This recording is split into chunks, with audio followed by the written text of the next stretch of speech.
샬롬. 우리 주 예수 그리스도께서 주시는 은혜와 평강이 충만할 수 있기를 축복하고 기도합니다. 오늘 함께 묵상할 시편 말씀은 시편 119편입니다.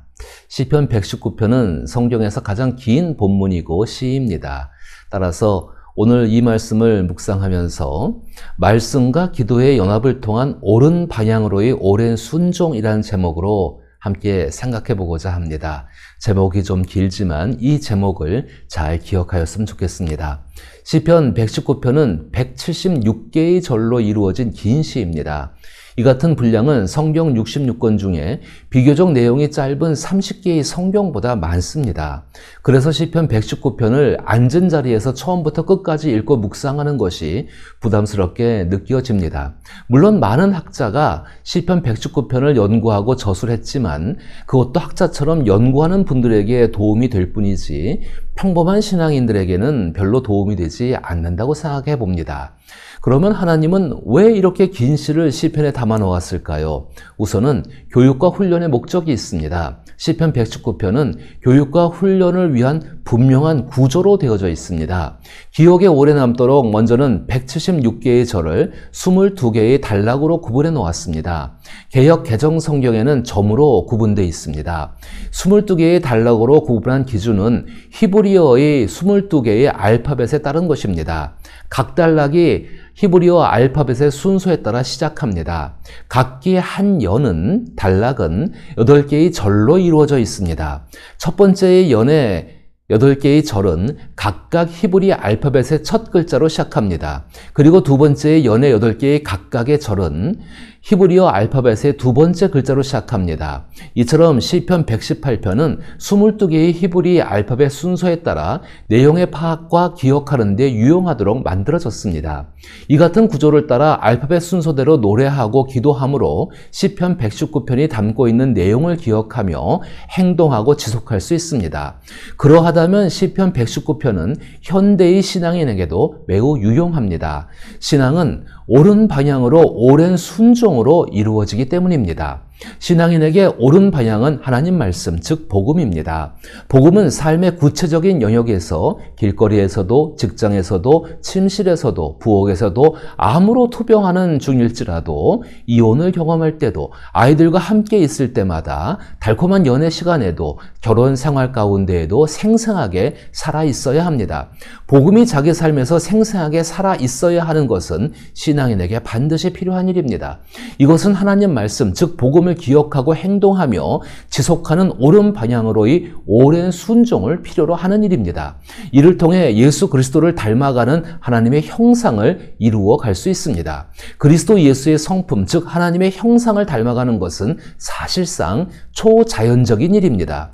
사람이 자신의 죄된 본성을 벗어버리고 예수 그리스도께서 시작하신 하나님 나라에 합당한 사람이 되어진다는 것은 성령에 의하지 않고는 불가능하기 때문입니다. 이 일에 사람이 할 수 있는 것은 성경을 통해 말씀하시는 하나님께 귀를 기울이며 하나님 말씀에 순종하기 위해 기도하며 기도의 삶을 사는 동안 인격적이고 정직하게 하나님께 응답하는 것입니다. 그것은 하나님께로 가까이 가는 일이며 예수의 뒤를 따라가는 것입니다. 이 같은 길에서 성경과 기도는 길고 긴 순종의 길을 가게 합니다. 그러나 세상의 안목은 예수를 닮아서 하나님의 형상을 이룬 하나님의 인격을 닮은 사람이 되는 길에 해롭다고 단정할 수 있습니다. 제가 생각하는 세상의 안목 중에 한 가지는 갖고 싶은 것은 얼마든지 당장 가질 수 있다는 자기 생각입니다. 다른 한 가지는 자기 판단에 될 것 같은 일이 될성 싶으면 일단 뛰어들어 일사천리로 해치우는 것이 능사라고 생각하는 자기 확신에 찬 낭만적인 나는 할 수 있다입니다. 요즘 문화 속에서 우리의 집중력은 기껏해야 15초 TV 광고에 길들여져 있고 현실 감각은 60초짜리 영상에 평준화되어 있다고 생각합니다. 이러한 세상에서 복음의 메시지에 대해 흥미를 유발하게 시키는 것은 그렇게 어려운 일은 아닙니다. 얼마든지 자극적인 이야기로 사람의 안목을 끌 수는 있습니다. 그러나 그 관심을 지속시키는 것은 극도로 어렵습니다. 내가 믿노라고 손을 들고 일어나는 결실자는 때는 많습니다. 그러나 썰물처럼 사라지는 것도 가공만큼 많습니다. 또한 회개하고 거듭난 간증은 많지만 예수 그리스도의 성숙한 제자가 된 증거를 자기의 삶에서 보여주는 사람은 적습니다. 심지어 하나님에 대한 메시지조차 포장이 색다르면 불티나게 팔리지만 그 참신함을 잃고 나면 쓰레기처럼 쌓여갑니다. 분위기를 강조하는 종교 체험은 대세를 이룹니다. 그러나 인고의 덕을 쌓으려는 인내의 열정은 고갈되어 버린 것 같습니다. 초대교인들의 거룩한 삶을 위해 오랜 시간 기다리며 말씀과 기도의 삶을 살고자 하는 사람은 거의 없는 것 같습니다. 마치 이 시대의 기독교는 관광객의 구미를 맞춰야만 살아남을 수 있다고 생각합니다. 그래서 세상의 안목인 즉시성과 일회성을 추구하고자 합니다. 그러나 신앙인은 세상의 안목이나 세상 풍조가 어떻게 변한다 해도 옳은 방향으로의 오랜 순종으로 신앙의 길을 걸어가야 하는 제자와 순례자입니다. 제자는 자신의 일생을 주인 되신 예수 그리스도의 제자로 살면서 예수 그리스도를 통한 하나님의 거룩함을 자기의 삶에서 나타내야 합니다. 제자는 학습자입니다. 그러나 하나님에 관한 정보를 배우는 사람이 아닙니다. 제자는 신앙인의 삶을 사는 방법을 나타내야 되는 사람들입니다. 순례자는 평생의 여정이 한 곳, 즉 하나님을 향한 것입니다. 그리고 예수 그리스도는 순례자가 가야 하는 유일한 길이 되어주셨습니다. 결국 옳은 방향으로의 오랜 순종으로 신앙의 길을 가는 신앙인은 제자의 삶을 사는 순례자입니다. 혹은 순례자의 삶을 살아가는 제자입니다. 이 같은 삶을 살아가는데 말씀과 기도가 연합하는 자신을 위한 각자의 사역이 필요합니다. 말씀과 기도는 다른 영역도 행위도 아닙니다. 성령께서 우리 안에서 그리스도의 형상을 이루시기 위해 사용하시는 것이 바로 말씀과 기도의 연합입니다. 곧 하나님께서 우리에게 말씀하시는 것, 성경과 우리가 하나님께 말씀드리는 것, 기도가 일치하는 것입니다. 쉽게 말하면 말씀을 따라 기도하는 것입니다. 이 같은 연합 속에서 성령이 이루시는 하나님 나라의 거센 물결을 따라 하나님께서 자신에게 주신 삶을 살아낼 수 있고 또 그 삶 속에서 제자와 순례자의 길을 걸어갈 수 있습니다. 이제 시편 119편을 기도하는 마음과 자세를 가지고 낮은 목소리로 소리를 내어 읽어보십시오. 읽기 위해 눈을 뜨고 기도하는 것은 하나님 말씀으로 들어가게 하는 효과가 있습니다.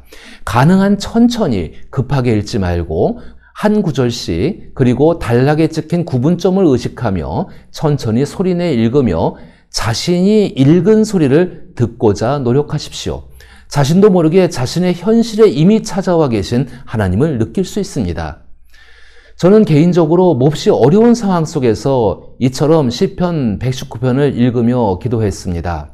그때 말씀과 기도가 제 안에서 연합해서 하나님 나라에서 들려오는 음성을 들을 수가 있었습니다.